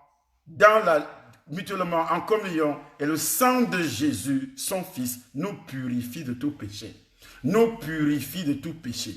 Alors, il enchaîne directement. Si nous disons que nous n'avons pas de péché, nous nous séduisons nous-mêmes, et la vérité n'est point en nous. Si nous confessons nos péchés, il est fidèle et juste pour nous les pardonner. La confession ainsi, ce n'est pas aller mettre la bouche dans un trou sous les oreilles d'un prêtre. Non, c'est la repentance. Je reconnais que j'ai péché, Seigneur. Mais si tu as péché contre ton frère en Christ, va demander. Tu as péché contre ton mari, contre ta femme, contre ton frère en Christ. Va demander pardon. Contre ton père spirituel, va demander pardon. Si tu ne demandes pas pardon, le péché ne sera pas pardonné parce qu'on ne pardonne pas à quelqu'un qui ne s'est pas repenti. C'est pratiquement impossible. Pratiquement impossible. On ne pardonne pas quelqu'un qui ne s'est pas repenti. Jamais. Alors, si nous disons que nous n'avons pas de péché, nous nous séduisons nous-mêmes et la vérité n'est pas en nous. C'est là que le sang de Jésus intervient. Quand il dit, et le sang de Jésus nous purifie de tout péché. Alors, si tu ne bois pas le sang de Jésus, si tu ne bois donc pas le sang de Jésus, je vois mal comment il va purifier ton sang. Il va purifier ton péché. Donc, détruire la consécration. Parce que quand tu pêches, tous les jours tu pêches. Tous les jours, en pensée, en acte, en regardant, en parlant. des petites questions qu'on te pose au travail. Tu pêches. Tous les jours, tu pêches. Tous les jours. Tu insultes les enfants, c'est un péché. Tu ne le sais pas. Tu es chrétien de nouveau. Tout ce que tu fais qui n'est pas en droite ligne, qui n'entre pas en droite ligne avec la parole de Dieu, c'est ce que tu as péché. Donc, il n'y a personne qui peut me dire, après avoir reçu le Seigneur, je n'ai jamais péché. Ce que tu es menteur, c'est ce qu'il dit ici, ce n'est pas moi qui le dis. Si nous disons que nous n'avons pas de péché, nous nous séduisons nous-mêmes et la vérité n'est pas en nous. Alors, si la vérité n'est pas en nous, ça veut dire que nous sommes des menteurs. Et ici, donc, nous devons vivre d'une manière continuelle dans la repentance, dans l'identification de ces péchés. Et en même temps, qu'est-ce qu'il faut faire? Après l'identification, il faut boire le sang de Jésus. Un Jean, maintenant, ce n'est pas un Jean, mais c'est Jean, l'évangile de Jean, ce que nous allons faire ce dimanche au Temple des Nations à Paris pour briser toute alliance de blasphème. Si tu sais que tu as blasphémé, tu as appelé une œuvre de Dieu, quand tu étais païen, tu dois venir au ministère. Tu dois venir au ministère. Partagez, ne passez pas le temps à regarder parce que vous êtes en train de pleurer en disant « Oui, moi j'avais blasphémé ». Si tu étais païen, va voir la personne. Il y a déjà les réseaux sociaux, tu peux m'envoyer un message, docteur Esombo, ou bien au Yedepo, quelque part. Parce qu'il y a des grands hommes de Dieu au Nigeria. Pas grand parce qu'il y a un grand ministère. C'est des gens qui réellement qui ont fait des preuves. Il y a des hommes de Dieu au Nigeria. Mais il y a des farfelus parce qu'ils veulent avoir aussi des grands ministères. Et surtout ces jeunes qui vont tremper les mains aujourd'hui dans la magie. Ils veulent avoir des grands ministères, ils fabriquent de faux témoignages, ils font ceci. Ils veulent être comme docteur Esombo, ils veulent faire ceci. Moi aussi, je veux être ceci. Mais non, est-ce que tu as payé le prix, mon fils? Tu as payé le prix? Tu sais ce que j'ai fait pour être là? Et ce n'est pas un problème physique, ce n'est pas un problème de force, mais c'est un problème d'engagement avec Christ. Un problème de mourir dans le monde. Un problème de persécution. Parce que pour arriver à ça, à ce niveau, il faut traverser des étapes de persécution, des insultes, où tu dis la vérité, on t'insulte, on t'envoie même en prison, on te critique, on t'appelle sorcier, on t'appelle ceci. Toi, à peine tu viens de recevoir le Seigneur et tu veux être serviteur de Dieu, tu veux déjà des grosses marques de voitures, tu veux déjà des avions, mais tu vas casser la pub, tu vas faire la magie. Dieu ne fonctionne pas ainsi. Tu vas fabriquer de faux témoignages. Tu finiras par fabriquer de faux témoignages. Tu finiras par désobéir. Tu finiras par évoluer dans la déloyauté, dans l'infidélité. Et également, tu vas sortir de la maison de ton père spirituel pour aller fabriquer, louer des maisons. Je veux faire l'église, machin. Dieu m'a dit, Dieu m'a parlé. Parce que Dieu parle à tout le monde. Et c'est ça le grand problème aujourd'hui. Dieu parle à tout le monde. Au nom de Jésus, on a vu comment il faisait le miracle au nom de Jésus. Mais ce n'était pas Jésus. Ce n'était pas Jésus, c'est pourquoi Jésus dit, vous avez fait tout ça à mon nom, mais je ne vous ai jamais connu. Vous n'allez pas me dire que Dieu connaît. Et pourtant, ils ont de grandes assemblées. Quand vous voyez les images qu'on a vues hier et aujourd'hui, c'est des gens qui ont des grandes assemblées, que les gens suivent, Mais alors, ils suivent ces gens pour aller en enfer. Parce que ceux qui les suivent cherchent des miracles, ne cherchent véritablement pas Jésus. Ne veulent pas boire le sang en identifiant leur péché. Dans ces assemblées, on ne parle même pas du péché. Car si tu commences à prêcher sur le péché, l'assemblée va se vider. Et pour avoir une grosse assemblée, une grande assemblée, il faut donc produire des miracles. Il faut parler rien que de la prospérité. Il faut prophétiser. Si tu ne prophétises pas, personne ne viendra dans ton assemblée. Et c'est pourquoi ils sont prêts à aller signer des pactes avec Satan. Ils sont pleins en Europe. Les Noirs africains et même les autres, plein en Europe, plein partout aujourd'hui. En Afrique, c'est grave encore. Plein. Et ils sont sur les réseaux sociaux. C'est eux qui dominent les réseaux sociaux avec tout ça, des problèmes de prophétie, pas de temps à prophétiser sur les gens qui n'ont jamais annoncé l'évangile. Et c'est ça le grand faux. Il n'a jamais annoncé l'évangile. Il ne sait même pas, il ne peut pas expliquer ce que c'est que la nouvelle naissance sur les réseaux sociaux. Il ne peut pas expliquer. Il ne peut pas dire à quelqu'un comment il peut faire pour naître de nouveau. Il dit tout simplement, pour naître de nouveau, il faut recevoir le baptême, il faut laisser le péché, confesse Jésus. Est-ce que c'est ça la nouvelle naissance? Est-ce que c'est ça la nouvelle naissance? Non, ce n'est pas ça la nouvelle naissance, s'il vous plaît. Si vous-même, vous n'êtes pas de nouveau, allez retourner voir les serviteurs de Dieu pour que vous puissiez naître. Sinon, c'est l'enfer pour vous. Entrez dans les églises. Lorsque nous enregistrons aujourd'hui, réellement, les serviteurs de Dieu qui doivent prêcher sur notre plateforme, notre plateforme, qui doivent prêcher là, on doit vérifier si tu es réellement né de nouveau. On doit vérifier qu'est-ce que tu prêches sur la nouvelle naissance, parce que la nouvelle naissance est unique. Jésus-Christ a dit, je suis le chemin, la vérité et la vie. Je suis le chemin, la vérité et la vie. Mais tu peux prêcher comme Apollos prêchait. Mais Apollos n'était pas né de nouveau jusqu'à ce qu'il rencontre ce couple qui va l'amener au Seigneur, mais avec l'humilité. Mais l'orgueil aujourd'hui, les serviteurs de Dieu, la plupart sont tellement orgueilleux. Ils n'écoutent plus. Et comme ils enseignent ce qu'ils appellent aujourd'hui le développement personnel. Écoutez-moi bien, le développement personnel n'est pas la parole de Dieu. Les païens enseignent le développement personnel. Aujourd'hui, Satan est entré dans l'église avec les choses du monde. C'est le développement personnel qu'on enseigne aux gens.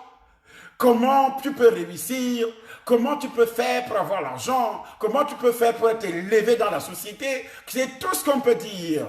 Mais l'évangile, la substance du salut, on ne prêche plus l'évangile. Qu'est-ce qui peut amener les blocages dans la vie de quelqu'un? On peut enseigner le développement personnel par rapport à quelqu'un qui a déjà reçu le Seigneur et qui a reçu le Seigneur sur une bonne terre. Mais c'est le coaching, on fait je suis coach sur le monde aujourd'hui et on paye l'argent, on paye des sommes colossales. Il y a d'autres qui disent, moi je ne peux pas te donner, des réponses sur toutes les questions que tu m'as envoyées sur Internet. Hein, si tu ne me payes pas. Et les gens payent beaucoup d'argent. Beaucoup d'argent.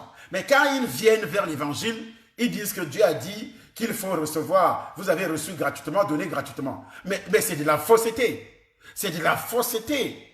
Vous voyez comment Satan manipule là. Il paie de l'argent là où il n'y a pas la vie. Mais quand ils arrivent là où il y a la vie, ils commencent à dire que Jésus-Christ, le développement personnel n'est pas de Dieu. On peut vous enseigner ça, je peux vous sortir la liste des gens jusqu'aux serviteurs de Dieu qui ne font que parler du développement personnel. Et c'est ça qu'on enseigne dans les séminaires, c'est ça qu'on enseigne partout, dans les églises, dans les conférences. Et ces conférences sont absolument payées. On ne te parlera jamais de la nouvelle naissance dès le début. On ne te parle pas de la nouvelle naissance. Et si tu as raté la nouvelle naissance, tu auras tous les problèmes du monde avec les démons. Tu auras tous les problèmes du monde avec les sorciers. Tu auras tous les problèmes du monde avec l'enfer. Tu auras tous les problèmes du monde avec la maladie. Tu auras tous les problèmes du monde avec les alliances, avec tout esprit. La Bible déclare que nous n'avons pas lutté contre la chair et le sang, mais contre les dominations, contre les autorités. Qui doit lutter? C'est la personne qui est née de nouveau. Le sang de Jésus me purifie de tout péché. Lorsque j'identifie le péché, lorsque j'identifie l'alliance, qu'il soit héréditaire, qu'il soit personnel, et quand je bois le sang de Jésus, selon Jean chapitre 6, à partir de cet instant, et je bois dans le sang de Jésus, et le sang de Jésus me purifie de tout péché. Ce qu'on a lu tout à l'heure. Au verset 53, Jésus-Christ dit, Jésus leur dit, en vérité, je vous le dis, si vous ne mangez la chair du Fils de l'homme et si vous ne buvez son sang, vous n'avez point la vie en vous-même. Vous n'avez point la vie. Pourquoi il le dit? Parce que tu as péché le long de la semaine. Et la semaine passe, tu arrives, tu es à la maison. Il y a des gens qui me suivent que sur Internet. Qui nous suivent que sur Internet. Quand on dit, viens donc au Temple des Nations à Paris, ou bien viens au séminaire, tu me suis dans une ville où tu es logé, où tu habites, ou bien dans un pays. Mais si on annonce qu'il y a ce qu'on appelle la retraite spirituelle, qui va durer 3 jours, qu'est-ce que tu dois faire? Tu dois laisser d'abord ce que tu fais, tes occupations, tu dis je vais à la retraite. À la retraite là-bas, on va donc t'enseigner encore. On va te révéler, on va t'amener à identifier beaucoup de choses, beaucoup d'alliances et beaucoup de consécration. Et après, on passe par des actes prophétiques. Ces actes prophétiques, c'est quoi? C'est le sang de Jésus d'abord. Et là, Jésus vient de dire, c'est lui. En vérité, je vous le dis, si vous ne mangez la chair du Fils de l'homme et si vous ne buvez son sang, vous n'avez point la vie en vous-même. C'est lui qui mange la chair, ma chair, et qui boit mon sang, a la vie éternelle. étant encore vivant. Mais ça ne veut pas dire, il ne parle pas de la vie, de la chair, ta chair là. Tu prends tellement soin de cette chair, tellement soin de cette chair. Il ne parle pas de ça. La vie éternelle, le sang et la chair, ce sang, ce corps n'héritera jamais le royaume de Dieu. N'héritera jamais le royaume de Dieu. Tu ne vas pas entrer au ciel avec les rouges à lèvres sur les lèvres. Tu ne vas pas entrer au ciel avec des clignotants, avec tout ce que tu mets sur le visage. Tu ne vas pas entrer au ciel avec des poils de mouton sur la tête, des perruques sur la tête. Pour aller voir Dieu, tu as des perruques sur la tête. Tu n'entreras pas au ciel. Tout ça, ça va pourrir dans la tombe. Mais ça prend tout ton argent. Et quand on te dit pour prêcher l'évangile, il faut que nous puissions payer seulement $200 par jour. Il faut donner. Et tu dis non, je n'ai pas d'argent. Mais le matin, ce matin-ci, aujourd'hui même, tu as acheté tes poils de mouton, tu as acheté des perruques, jusqu'à acheter des cheveux brésiliens. Des cheveux brésiliens à 400, 600, 1000 euros. Tu dépenses tout ça. Tu veux être brune, tu vas suivre des coachings et puis on va te dire pour faire disparaître des boutons. Mais alors, on va faire aussi disparaître ton cadavre quand tu vas mourir. Parce que tu vas commencer à pourrir, tu vas t'injecter. Il y a des gens qui s'injectent pour enlever la peau noire. D'autres s'injectent pour enlever la peau noire. Et voici en principe, tu t'injectes pour enlever la peau noire. Et quand tu vas mourir, on va aussi enlever la peau noire. Oh, tu passes autant à insulter même les serviteurs de Dieu quand on te parle. Tu dis ce sont des escrocs. Mais tu vas mourir laissant tout cet argent à la banque, laissant tout cet argent dans les tontines. D'autres meurent avec l'argent attaché sur les reins. Attaché sur les reins. Car, Jésus-Christ dit, car ma chair est vraiment une nourriture et mon sang est vraiment un breuvage. C'est lui qui mange ma chair et qui boit mon sang demeure en moi. Alors, est-ce qu'on peut détacher quelqu'un qui demeure en Christ? Est-ce qu'on peut envoûter quelqu'un qui demeure en Christ? Est-ce que quelqu'un qui demeure en Christ peut avoir des rapports dans les rêves, peut rencontrer peut être fouetté? Il y a des gens qui sont fouettés dans les rêves. Il y a des gens qui vivent dans des cauchemars. Il y a des gens qui vivent dans des choses pas croyables. Il y a d'autres personnes qui ne peuvent même pas dormir avec ce qu'on appelle les insomnies. Il y a d'autres personnes qui ne peuvent pas se marier. Quand Jésus-Christ dit « Il demeure en moi », ça veut dire que tout ce qui était comme envoûtement. Comment tu peux être envoûté étant serviteur de Dieu, étant enfant de Dieu? Et quels sont les signes qui prouvent que tu es envoûté? Les signes qui prouvent que tu es réellement envoûté, que tu as des problèmes, que tu dois boire le sang de Jésus. Et je veux te les donner effectivement ce samedi soir, parce qu'aujourd'hui c'est vendredi et demain c'est samedi soir. Je vais te les donner dans les moindres détails pour te prouver que tu as besoin de boire le sang de Jésus. Tu as besoin pour que Jésus, c'est lui qui mange ma chair et c'est lui qui boit mon sang, demeure en moi et je demeure en lui. Comme le Père qui est vivant m'a envoyé et que je vis par le Père, ainsi c'est lui qui me mange vivra par moi. Il parle d'abord de la vie physique, après la vie spirituelle, dans le ciel. Dans le ciel. Et alors, si tu ne dois pas aujourd'hui s'approcher de Jésus, parler de Jésus, il y a des églises où on ne fait même pas la Sainte Seine, ne serait-ce qu'un dimanche sur 2. Mais on va te prêcher toute la parole. Les églises où on ne boit jamais le sang de Jésus. Dans d'autres églises, c'est le prêtre qui boit le soi-disant sang, c'est même pas le sang, d'abord c'est le vin, alcool. Le sang de Jésus n'avait pas d'alcool parce que Jésus ne buvait pas d'alcool. Le sang de Jésus n'avait pas d'alcool, le sang de Jésus n'avait pas de péché originel, le sang de Jésus n'avait pas le péché, en tout cas, il n'avait pas de péché, pas de souillure. Et quand nous prenons le jus de raisin, l'homme de Dieu prie, qui est né de nouveau, parce que si un homme de Dieu, c'est dit homme de Dieu, il prie sur le jus de raisin, alors qu'il n'est pas né de nouveau, étant encore habité par le péché originel, ça ne sera pas le sang de Jésus. Ça sera le sang de qui? Le sang du diable. Certainement parce que c'est un fils du diable. On est fils du diable pas parce qu'on a péché. On est fils du diable parce qu'on a la nature. Parce qu'on a la nature pécheresse adamique. Adam est devenu le fils de Satan. Ève est devenue la fille de Satan. Et ils ont fait des enfants. Et ton père, fils de Satan, ta mère, fils de Satan, fille de Satan, toi-même étant né sous la condamnation, fils ou fille de Satan, vous tous, fils de Satan, sorcellerie, haine, tout ce sont les fruits de Satan. C'est ce que la Bible appelle les fruits de la chair. Parce que la chair, là, appartient à Satan. Alors, ta chair produit des fruits. Mais toi-même, tu appartiens à Satan et tu produis les fruits de celui à qui tu appartiens. Tu appartiens à Satan. Les fruits de la chair sont manifestes. Galates chapitre 5, verset 19 sont manifestes. C'est quoi? Quand vous lisez les fruits de la chair. Et puis, quand on parle des fruits du Saint-Esprit, parce que tu es déjà délivré par le sang de Jésus. Le Saint-Esprit ne délivre personne, s'il vous plaît. Écoutez-moi bien. Le Saint-Esprit n'a pas le rôle de délivrer qui que ce soit. Non, s'il avait le rôle de délivrer, nous délivrer du péché originel, il allait le faire. Il allait le faire. Mais non, ce n'est pas son rôle. Le rôle qui vient à quelqu'un sur la terre de nous délivrer, c'est le sang de Jésus. Ils l'ont vaincu par le sang de l'agneau et par la parole de leur témoignage. C'est pourquoi l'apôtre Paul dit que Dieu nous a établis pour la défense de l'évangile, pour la défense de l'évangile. Parce que sur les réseaux sociaux, nous devons défendre. Quand les gens viennent insulter les serviteurs de Dieu, quand les gens viennent dire que c'est le diable, tu dois parler à ces gens. Tu ne dois pas fermer la bouche.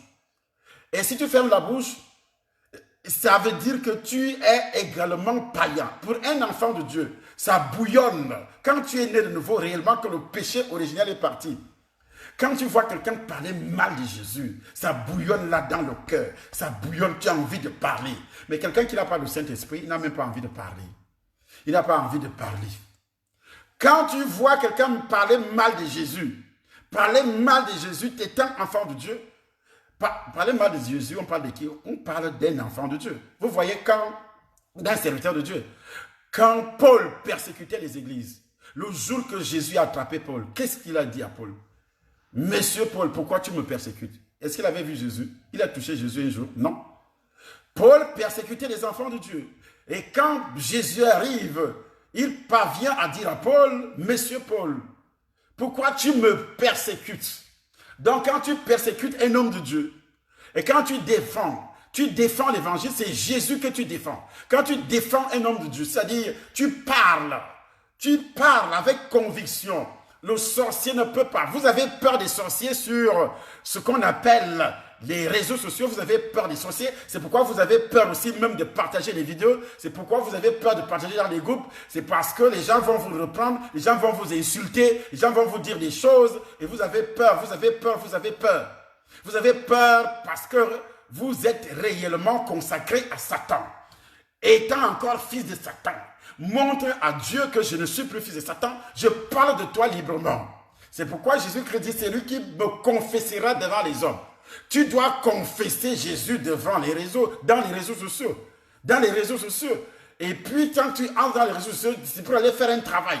Ce n'est pas pour aller se balader, parler avec les gens, se faire draguer parce que tu es une belle fille.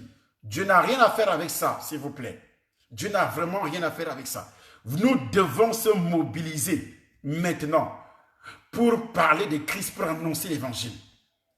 Parce que les faux ont envahi. Et parce qu'ils produisent des faux miracles, tout ça, vous versez tout votre argent. Et quand on vous dit, par exemple, une œuvre comme celle-ci, où nous sommes en train de mettre des plateformes ici en Europe, des plateformes, pour pouvoir diffuser l'évangile partout dans le monde, ici en Europe, pour pouvoir diffuser l'évangile partout dans le monde. Tous ceux qui sont, tous les serviteurs de Dieu, qui peuvent envoyer des vidéos de part et d'autre, nous voulons mettre des équipes et des représentants dans chaque ville du monde. Si tu es à Abidjan, tu nous écris, tu dis, moi j'ai déjà des enfants là-bas à Abidjan, tu dis, je vais vous représenter à Abidjan, au Congo, Brazzaville, je vais vous représenter, à Kinshasa, je vais vous représenter. C'est-à-dire, ce n'est pas nous qui représentons Jésus parce qu'on les appelle, ce sont des kamikazes de Jésus-Christ. Ce sont des kamikazes de Jésus-Christ. Des kamikazes de Jésus. Des kamikazes de Jésus, des gens qui s'en foutent. Tu m'insultes, tu insultes. C'est pas moi que tu insultes. Mais tu emporteras la peine. Tu m'insultes, je m'en fous, je continue. Je ne peux pas faire 27 ans que j'annonce l'évangile. 27 ans. Mais qu'est-ce qu'on n'a pas raconté sur moi? Qu'est-ce qu'on n'a pas dit sur moi? Et je m'en fous.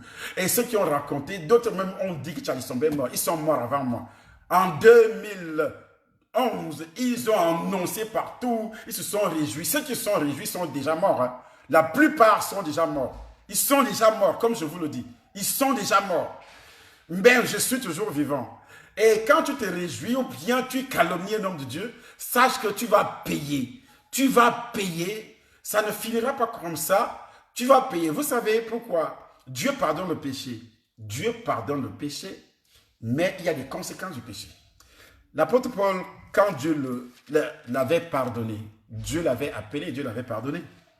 Et Jésus-Christ dit à Paul, ce jour-là, je te montrerai ce que tu dois souffrir sous mon nom. Pourquoi il annonce ça? Parce qu'il a fait souffrir. Il ira au ciel, mais tu vas souffrir. Tu as fait souffrir. Tu as fait souffrir des gens sur la terre. Tu as fait souffrir les gens sur la terre. Écoute-moi bien. Mais tu dois souffrir. Paul a été égorgé. Paul a été égorgé. Il a été persécuté, lapidé. Lui-même le dit. Lapidé. Mais il est au ciel. Mais sur la terre, c'est pourquoi la Bible déclare qu'on récolte toujours ce qu'on sème. Même si c'est pardonné, il y a toujours des conséquences. Même si le péché est pardonné, parce que les enfants de Dieu pensent que le péché est pardonné, Dieu efface. Oui, il efface, mais les conséquences sont là. Nous prenons un exemple. Lorsque tu vas avec une fille, tu es marié, je prends un exemple, tu es marié, tu vas avec une fille, et tu deviens même corps avec cette fille-là. Quand tu deviens même corps avec cette fille va connaître un homme dehors, va sortir avec un homme sorcier dehors. Puisque tu es même corps avec cette fille,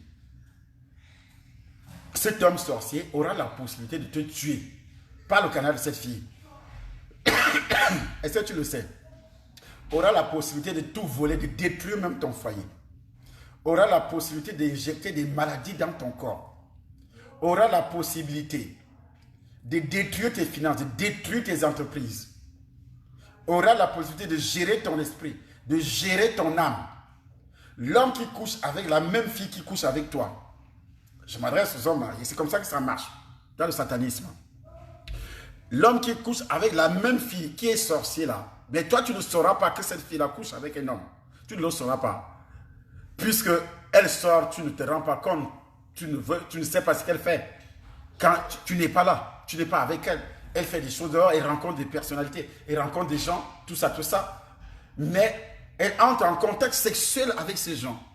Directement, ces gens, ce sont des satanistes, en principe, la plupart. Des illuminatistes, tout ce que vous pouvez, des sorciers, des pratiquants de magie et autres. Ces gens entrent en contact également avec toi, avec ton corps. Être en contact avec toi, avec tout ce que tu fais. Ils ne touchent pas le corps de cette fille-là. Ils savent déjà ce que tu es, ce que tu fais.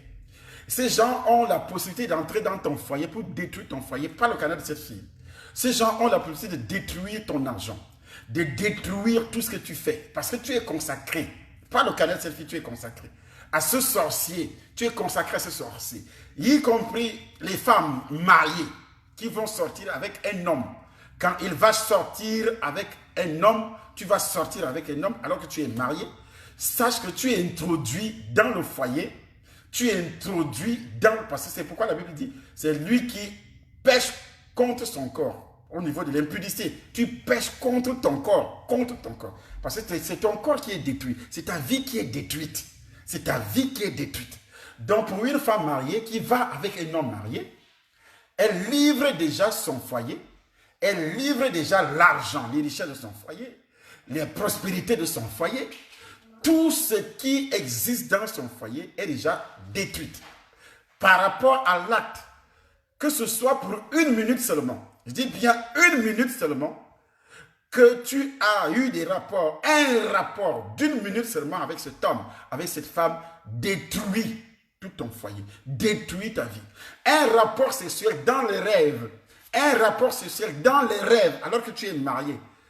L'homme en question ou la femme en question qui couche avec toi détruit beaucoup de choses dans ton foyer, dans ta vie. Et si tu n'es pas marié, tu as aussi un futur mari ou bien une future femme que tu vas épouser. Un futur mariage et c'est vice-versa. Pour un enfant de Dieu qui vit ces choses dans les rêves, sache que c'est une réalité. Pour un enfant de Dieu qui parle avec des morts dans les rêves, c'est une réalité que tu étais en contact avec l'esprit de mort. Que tu étais en contact avec l'esprit de mort. C'est différent entre l'esprit de mort et l'esprit de mort. Pour un enfant de Dieu qui mange dans les rêves, pour un enfant de Dieu qui boit dans le rêve, que ce soit de l'eau simple, c'est une consécration. Tu es réellement consacré et tu es en contact. Pour un enfant de Dieu qui se fait caresser dans les rêves, pour un enfant de Dieu qui n'est pas encore marié et qui vit dans la fornication, avec des hommes, avec des femmes, pour un homme qui n'est pas marié mais qui vit dans la fornication, pour une fille qui n'est pas mariée mais qui vit dans la fornication, avec des garçons à gauche, à droite, on te caresse, on caresse. Il y a une fille qui a confessé qu'elle est fille. Elle couchait avec d'autres filles. Elle couchait avec d'autres filles. En couchant avec d'autres filles, elle suçait les sangs de cette fille-là. Son sexe qui apparaissait, c'était le sexe d'un homme. Elle prenait le sexe des hommes. Les hommes qu'elle avait des rapports sexuels physiques avec ces hommes-là, ayant des rapports sexuels physiques avec ces hommes, elle prend ton sexe. Et toi, tu vas constater bien après que tu n'as plus une érection normale. Tu n'as plus une érection normale. C'est cette qualité qui doit vivre avec des Viagra, avec des choses semblables. Il faut qu'elle mange, que la personne mange des trucs avant d'avoir des rapports sexuels avec sa femme. Tu n'as plus réellement ton sexe normal. Mais elle prend ton sexe dans la sorcellerie. Elle va coucher. Et quand elle couche avec une femme, qu'est-ce qu'elle fait? Elle suce ses seins. En suçant les seins, elle introduit quoi? Le cancer. Et tu vas développer le cancer des seins bien après. Et tu ne sauras pas que c'est à cause de ces rêves. Et quand tu iras à l'hôpital, on dira à l'hôpital, madame, tu as un cancer de sang.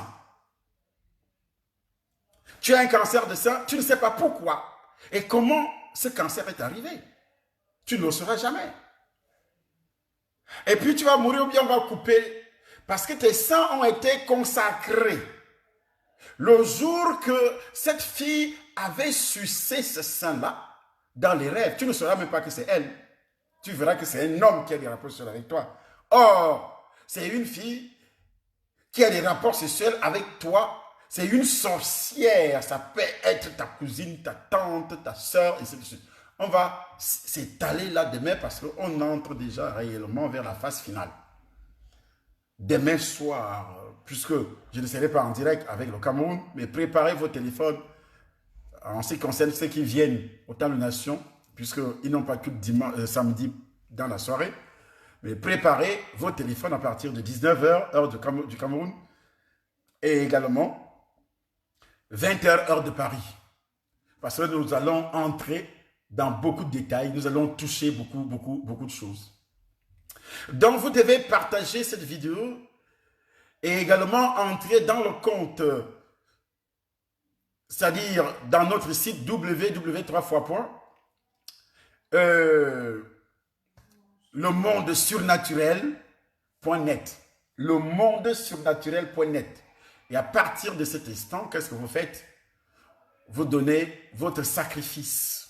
Vous donnez votre sacrifice parce que nous devons payer Facebook par jour 200, 300, 400, 500, 600 $. J'ai donné le témoignage d'un homme de Dieu américain qui disait quand il commençait son ministère, il dépensait 500 000 $ par jour, demi-million de dollars par jour. À l'époque, il n'y avait pas Facebook, il n'y avait que des médias comme les radios, les télévisions et autres. Et il dépensait 500 000 $ par jour, rien que pour les radios et autres dans le monde. Nous devons aussi dépenser beaucoup d'argent afin de ne pas laisser la place aux faux qui viennent produire des bêtises pour amener les gens à blasphémer selon les images qui ont été présentées tout à l'heure. Et si je l'avais déjà dit auparavant, si vous aviez déjà blasphémé contre le Saint-Esprit quand vous étiez païen, vous devez aller voir ou bien vous appeler ou vous parler avec l'homme de Dieu en disant « Prie pour moi parce que j'avais blasphémé contre toi quand j'étais païen. » Et si tu es dans la même ville, dans le même pays, va le voir, il va t'imposer les mains. Et si tu ne le fais pas, tu ne t'es pas repenti. Parce que Dieu ne pardonne pas. Je m'adresse à ceux qui étaient encore païens. Mais ceux qui sont déjà des enfants de Dieu et qui ont blasphémé en appelant. Même si un homme de Dieu est père, ça ne veut pas dire qu'il est du diable. Ça ne veut pas dire que les miracles qu'il faisait venaient du diable. Et voilà où le diable pousse les gens réellement à blasphémer, surtout les chrétiens de nouveau, à blasphémer contre le Saint-Esprit pour qu'ils commettent le péché que l'apôtre Marc a appelé le péché éternel, qu'on ne peut plus pardonner. Pour un enfant de Dieu, on ne peut plus pardonner. Même si tu te répands 10 fois, 1000 fois, 1 million de fois, il n'y a plus de pardon. Ta destination, c'est l'enfer.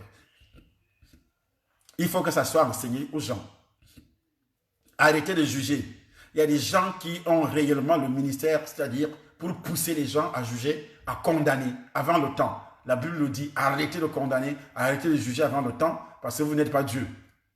Il faut faire vraiment très attention. Il y a des gens qui sont même avec vous dans la même assemblée. Ce sont des agents de Satan, mais vous ne le savez pas. Ils peuvent même vous détacher de votre père spirituel en l'appelant diable, en l'appelant ceci, et puis vous le suivez. Et vous allez vous rendre compte, trop tard, ça sera en enfer, que réellement vous avez suivi Satan lui-même, pas le canal de cet homme, pas le canal de cette femme, alors que c'est lui qui était Satan, mais pour vous amener à blasphémer, il va vous dire, lui là, parce qu'il a commis, tout le monde pêche, tout le monde.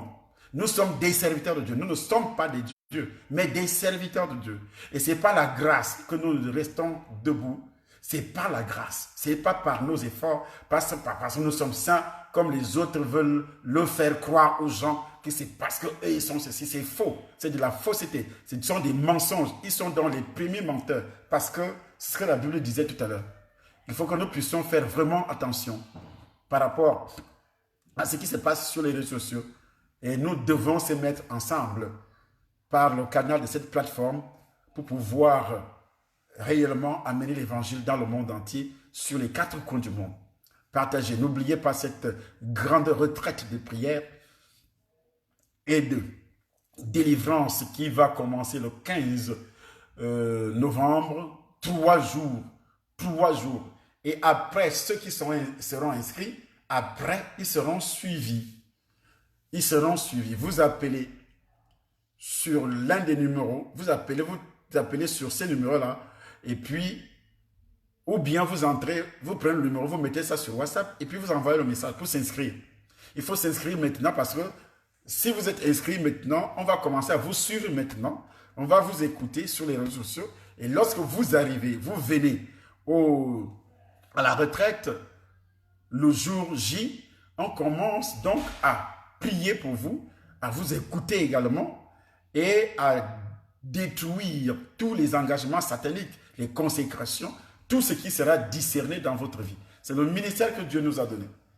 Dieu nous a donné le ministère de la délivrance, le ministère. Donc, ce n'est pas des choses que nous racontons comme ça, parce que j'ai vécu ça étant païen. J'ai vécu là-bas étant païen. Et en sortant, il y a ce qu'on appelle la détection, il y a aussi ce qu'on appelle le discernement. Les deux marchent ensemble. La détection, c'est la connaissance. Ce que tu connais, on ne peut pas détecter si on n'a pas la connaissance. Il y a la détection, il y a le discernement. Le discernement est donné par Dieu et le discernement fonctionne également avec la détection, avec la connaissance. Si on ne connaît pas, on ne peut pas avoir le discernement. C'est pratiquement impossible. Voilà donc le 8 novembre également, il y a cette grande veillée à Lyon. L'adresse figure sur notre vidéo, au-dessus de cette vidéo, et également le culte spécial de ce dimanche où nous allons passer à l'acte pour détruire tout ce qui a été fait. Si tu avais blasphémé contre le Saint-Esprit, si tu avais ceux qui étaient déjà païens, ou bien n'importe quel, vous venez ce dimanche en nation à Paris, vous allez voir Dieu à l'œuvre dans votre vie. Et aussi d'autres consécrations que vous aviez pu discerner. Et même en même temps, le problème de la nouvelle naissance. Si vous savez que vous n'étiez pas né de nouveau, effectivement, comme la Bible l'a enseigné, comme j'ai révélé tout à l'heure, vous devez être là ce dimanche si vous êtes à Paris ou bien à Yaoundé, dimanche à Yaoundé, au Temple Nation, à Douala, au Temple Nation. Vous verrez les adresses et partout pour confesser votre foi, pour identifier votre péchés originels, les malédictions originelles.